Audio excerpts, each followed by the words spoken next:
Hello. आज हम पढ़ेंगे काइंड्स ऑफ सेंटेंस, वाक्यों के प्रकार। तो बेसिकली सेंटेंस के 4 प्रकार होते हैं।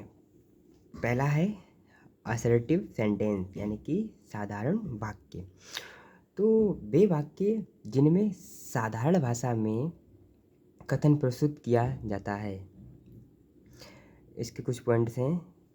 देखो, इसका साधारण वाक्य का मतलब ये होता है कि कोई बात हम बोल रहे हैं तो घुमा फिरा के नहीं, जिसमें कोई ना क्वेश्चन हो, ना ही कोई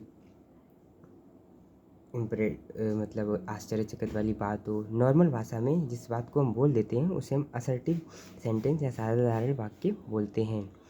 या कुछ पॉइंट इसके बारे में। ये वाक्य जो है ना, असर्टिव सेंटेंस, ये वाक्य तथ्य तथा घटनाओं का वर्णन करते हैं। जैसे कि कोई तथ्य होता है तो वो घुमा फिरा कर या आश्चर्यचकित नहीं होता है ना, वो नॉर्मल भाषा में लिखा होता है या साधारण भाषा में लिखा होता है। कोई घटनाएं होती हैं, उनका भी वर्णन नॉर्मल भाषा में किया जाता है। ऐसे वाक्यों को कथन भी बोलते हैं या इंग्लिश में स्टेटमेंट्स भी बोलते हैं। असर्टिव सेंटेंस के 2 प्रकार होते हैं। पहला अफर्मेटिव सेंटेंस, दूसरा नेगेटिव सेंटेंस। तो अफर्मेटिव सेंटेंस को सकारात्मक वाक्य बोलते हैं। ऐसे वाक्य में तथ्यों, घटनाओं एवं अवस्थाओं को स्वीकार किया जाता है। इसमें सीधी सी बात ये है, इसमें नकारात्मक यानी कि नेगेटिव वर्ड का यूज़ नहीं किया जाता है। जैसे कि ही प्ले क्रिकेट, तो ही प्ले क्रिकेट सिंपल सी बात है। यहाँ पे ही प्ले क्रिकेट बोल दिया है, वह खेल रहा है, वह खेलता है। यह ही प्ले नहीं, ही प्लेज होगा, ही प्लेज क्रिकेट।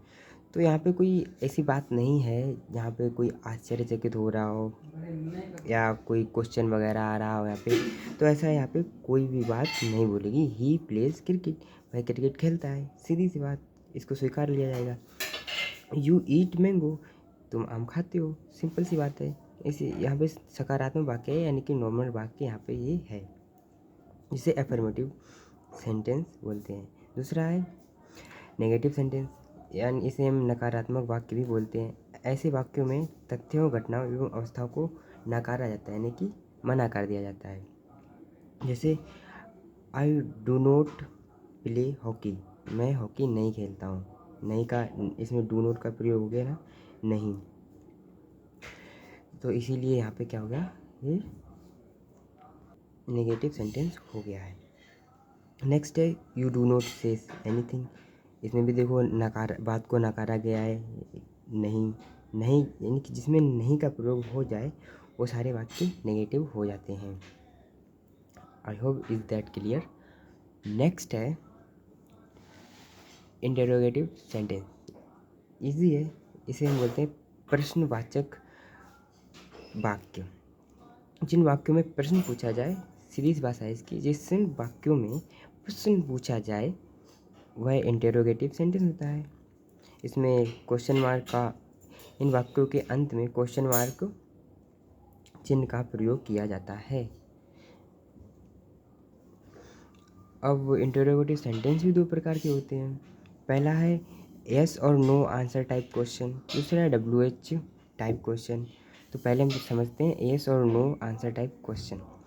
तो इंटरोगेटिव में यस और नो आंसर टाइप क्वेश्चन के अंतर्गत ऐसा होता है, इसमें हम जो क्वेश्चन हमारा होता है ना, उसमें हमें यस या नो में उत्तर देना होता है।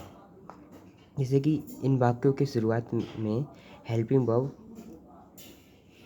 इज MR से स्टार्ट होता है। यानी कि सीधी सी बात यह है कि जब कोई इंटरोगेटिव वाक्य होगा और उसमें WH का प्रयोग नहीं हो रहा होगा, तो उसमें से जो उसकी हेल्पिंग वर्ब है वो सबसे पहले लिख दी जाएगी। जिस वाक्य में हेल्पिंग वर्ब पहले दिख जाए ना, तो समझ जाना वो वाक्य इंटरोगेटिव है।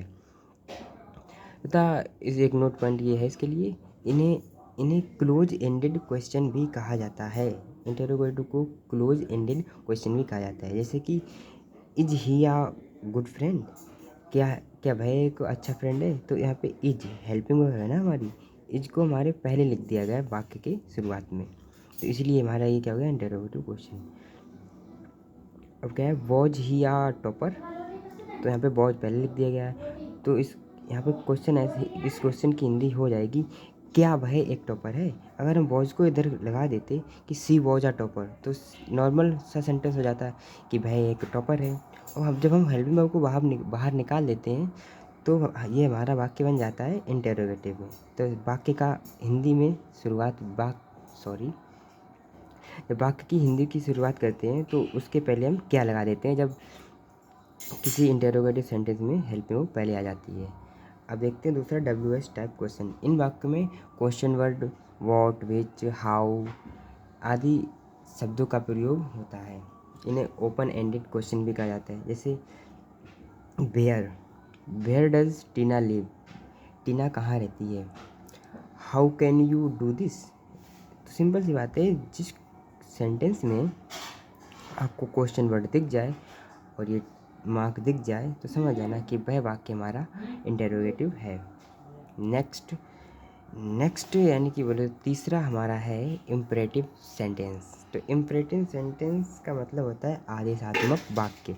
वे वाक्य जिनमें प्रार्थना, आज्ञा, आदेश, सुझाव आदि प्रकट होते हैं। इन वाक्यों के अंदर ना सब्जेक्ट जो यू होता है वो छुपा होता है मेजरली सेंटेंस में, तथा वाक्य की शुरुआत वर्ब से होती है। एक पॉइंट है, तो जैसे कि work hard otherwise you will fail, तो यहाँ पे ये आदेश दे रहा है, एक आज्ञा दे रहा है, आज्ञा दे रहा है कि ये करो तुम।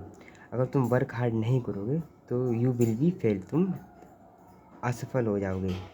गो एंड सिट देयर, जाओ एंड वहाँ जाकर बैठ जाओ। तो यहाँ पे तो सोच रहे हो कि यहाँ पे तो सब्जेक्ट है ही नहीं, बट जो इम्परेटिव सेंटेंस होता है ना, यहाँ पे मेंशन किया था यू छिपा होता है इम्परेटिव वाक्य में, तो यहाँ पे यू छुपा होता है। अब सिंपल से हम ऐसा समझेंगे, अगर हम किसी व्यक्ति से कह रहे हैं तुम जाकर वहाँ बैठ जाओ, तो हम उस वहाँ पे तुम का प्रयोग ना करके ये भी बोल सकते हैं जाओ वहाँ जाकर बैठ जाओ। और जाओ वहाँ जाकर बैठ जाओ हम सिर्फ तुम यानी कि यू सेकंड पर्सन से ही बोल सकते हैं, किसी थर्ड पर्सन से ये बात नहीं बोल सकते। अगर हम किसी थर्ड पर्सन से बोलेंगे तो वो थर्ड पर्सन सेकंड पर्सन ही बन जाएगा। तो गो एंड सिट देयर, तो यहाँ पे हमारा यू छिपा होता है। You go and sit there, U के बिना भी बात हम बोलेंगे तो यू से ही बोलेंगे, इसीलिए यू यहाँ पे छिपा होता है। नेक्स्ट है गो अहेड,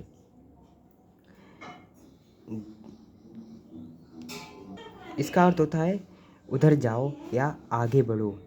तो आगे बढ़ो हम किससे बोलेंगे, किसी व्यक्ति से ही बोलेंगे ना कि जाओ आगे जाओ। अब ऐसा तो है नहीं मैं अपने आप से बोलूँ जाओ आगे जाओ, ऐसा क्या, ऐसे नहीं सोच रहा है ना। या फिर हम किसी थर्ड पर्सन से बोलेंगे, थर्ड पर्सन से अगर हम बोल भी रहे हैं तो वो सेकंड पर्सन में ही चेंज होएगा ना, ये इल्यूजन है, इसे सोचना पड़ता है इसको। तो इसीलिए यहाँ पर हमारा ये क्या है इम्परेटिव सेंटेंस हो जाएगा। इम्परेटिव सेंटेंस का कुछ पॉइंट है कि इम्परेटिव सेंटेंस का नेगेटिव सेंटेंस बनाते समय डू नॉट या नेवर का प्रयोग करते हैं। जैसे do not plug the flowers, ये भी इम्परेटिव का ही है बट इसमें डू नॉट का प्रयोग हो गया है, नेगेटिव भी है और इम्परेटिव भी है। अब आता है नेवर टेल अ लाई, देखिए यहाँ पे नेवर का प्रयोग हो गया है।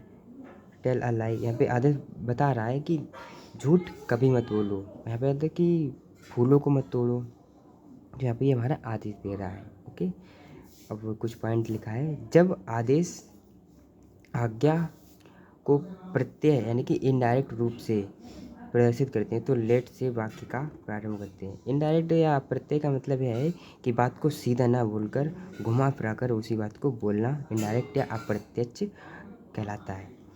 तो इन वाक्यों में सब्जेक्ट फर्स्ट पर्सन या थर्ड पर्सन होता है जो कि छुपा नहीं होता है। इसमें जो है ना हमारा फर्स्ट पर्सन थर्ड पर्सन होता है, वो छुपा नहीं होता सब्जेक्ट। इसके एग्जांपल है, एग्जांपल लिखा नहीं है बट मैं लिख देता हूँ। लेटस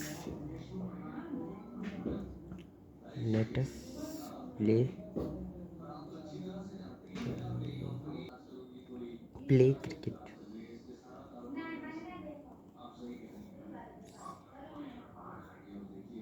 तो ये हमारा एग्जांपल है लेटस प्ले क्रिकेट, आओ क्रिकेट खेलते हैं। यहाँ पर हम थर्ड पर्सन को भी बोलते हैं आइए क्रिकेट खेलते हैं। तो ये हमारा क्या हो गया, लेट वाला, इम्परेटिव का लेट वाला वाक्य। नेक्स्ट और लास्ट सेंटेंस हमारा बचा है फोर्थ, एक्सक्लामेटरी सेंटेंस, विस्मयादि बोधक। ये इजी है। इन वाक्यों में तीव्र या अचानक से आश्चर्य, आनंद या क्रोध या दुख आदि की भावनाएं उत्पन्न होती हैं। इन वाक्यों में सब्जेक्ट एवं वर्ब का संबंध आपस में नहीं होता है। इन वाक्यों के अंत में एक्सक्लामेटरी मार्क का प्रयोग किया जाता है। अंत में भी होता है और स्टार्टिंग में भी हो जाता है, जैसे कि वाओ सो अमेजिंग बुक। तो ये हमारा वाओ, ये क्या है, एक्सक्लामेटरी वर्ड है। एक्सक्लामेटरी वर्ड है यहाँ पे। एक्सक्लामेटरी वर्ड से ये भी सिद्ध होता है कि इस वाक्य में कुछ ऐसा हुआ है जिससे मुझे कुछ आश्चर्यजनक चकित हुआ है। मैंने किसी बुक को देखा और उसे देख के मैंने कह दिया वाओ सो अमेजिंग बुक। इससे हमें कुछ आश्चर्यचकित ये हुआ है कि जो बुक है ना वो हमें अमेजिंग लगी, तो इसीलिए हम अचानक से बोल पड़े वाओ। नेक्स्ट है what an amazing player Sachin is. यहाँ पे हमारा आश्चर्यचकित ये आ रहा है कि सचिन कितना अच्छा प्लेयर है। इस और ये सिंबल मेन चीज़ है। अगर जिस सेंटेंस में अगर आपको समझ में नहीं आ रहा है ये सेंटेंस एक्सक्लेमेटरी है या नहीं है, तो आप एक चीज़ याद रखना, पूरे सेंटेंस में अगर ये वाला एक्सक्लेमेटरी मार्क दिख जाए आपको, जिस किसी सेंटेंस में एक्सक्लेमेटरी मार्क दिख जाता है, समझ जाना वह सेंटेंस एक्सक्लेमेटरी सेंटेंस होगा definitely. Okay, I hope this is clear for you.